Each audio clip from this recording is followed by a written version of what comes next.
যাকে নিয়ে মাঝে মাঝে সারা জাতি খুব হইচই করে, ধরো যাকে নিয়ে খুব হইচই করে, তাই না? আলহামদুলিল্লাহ, তার জন্য দোয়া করবেন। সেজন্য ধৈর্যের সাথে সবকিছু মোকাবেলা করে এক আল্লাহর উপর মুতাওয়াক্কিল হয়ে নির্বাচনী এই লড়াই অব্যাহত রাখতে পারে। আমি আমার যোগ্যতা দিয়ে আমার দেশকে আমি সেবা করি, এই কথা যেন তারা বলতে চায়, বলতে পারে। ইনশাআল্লাহ সেই পরিস্থিতি সৃষ্টি করা হবে। আমাদের শিক্ষা হবে কর্মমুখী এবং আমাদের শিক্ষা হবে মানবিক শিক্ষা। মানুষকে যাতে সবাই ধারণ করে এবং সম্মান করে সেই শিক্ষা আমরা দেব। কঠিন রোদে কষ্ট হচ্ছে, আমি আর কথা বাড়াচ্ছি না।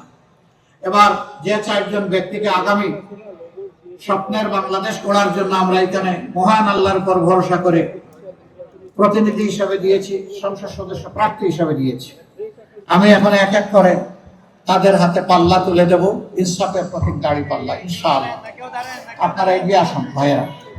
প্রথমে 1 নম্বর আসনের যিনি, তিনি আসেন। সর্বপ্রথম আমারে দিবে, এইটা স্বার্থপরতা হলো না? আমি দিতে আসলাম, এখন পাল্টা নিয়ে গেলাম। আচ্ছা, ঠিক আছে। কুষ্টিয়া জেলার পক্ষ থেকে আমাকে সম্মানিত করা হয়েছে ইনসাফের প্রতীক দাঁড়িপাল্লা দিয়ে। দোয়া করবেন আমার পুরাটা জীবন ভরে আমি যেন ইনসাফের উপর নির্ভর থাকতে পারি এবং আমি যেন দেশের খেদমতটাও সেইভাবে ইনসাফের উপর দাঁড়িয়ে করতে পারি।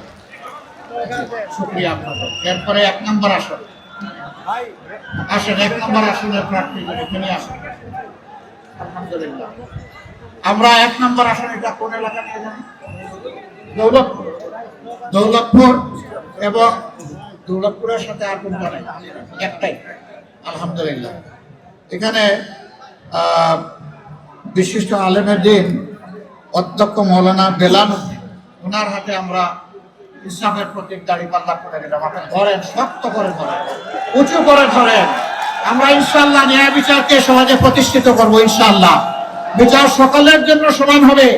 যা প্রেসিডেন্টের জন্য হবে, তা একজন শ্রমিক বন্ধুর জন্য হবে, রাস্তার একজন বিক্ষোভ ভাই কিংবা বোনের জন্য সে একই বিচার হবে। ইনশাআল্লাহ আপনারা দাঁড়িপাল্লার সাথে থাকবেন তো?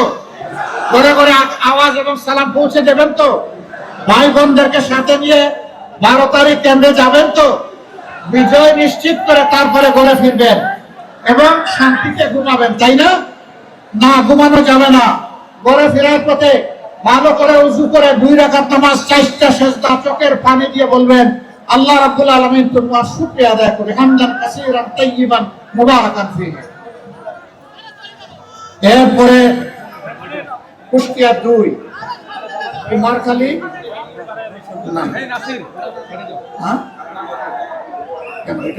কুমারখালী খুকসা।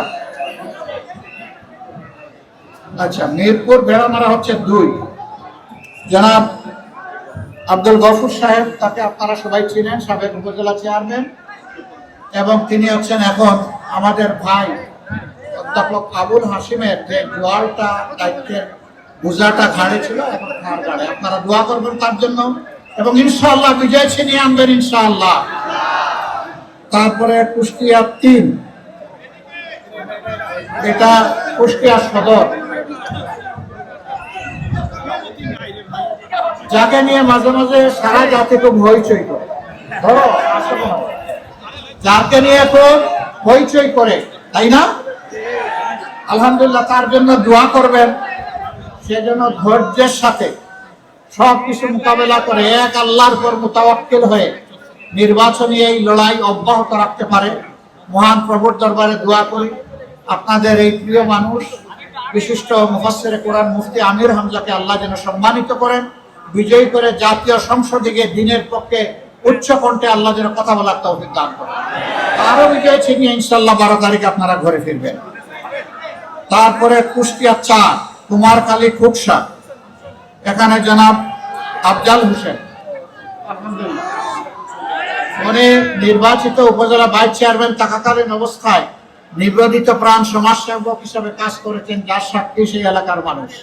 আমরা আশা করি ইনশাআল্লাহ ওই এলাকার মানুষ এবার আল্লাহর মেহেরবানিতে ন্যায়ের পক্ষ নিয়ে বিপুল ভোটে দাঁড়িপাল্লাকে বিজয়ী করবে ইনশাআল্লাহ।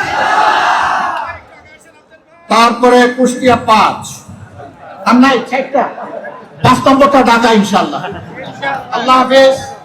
বাংলাদেশ জিন্দাবাদ। 11 দলীয় নির্বাচনী ঐক্য জিন্দাবাদ। বাংলাদেশ জামাত ইসলামী জিন্দাবাদ।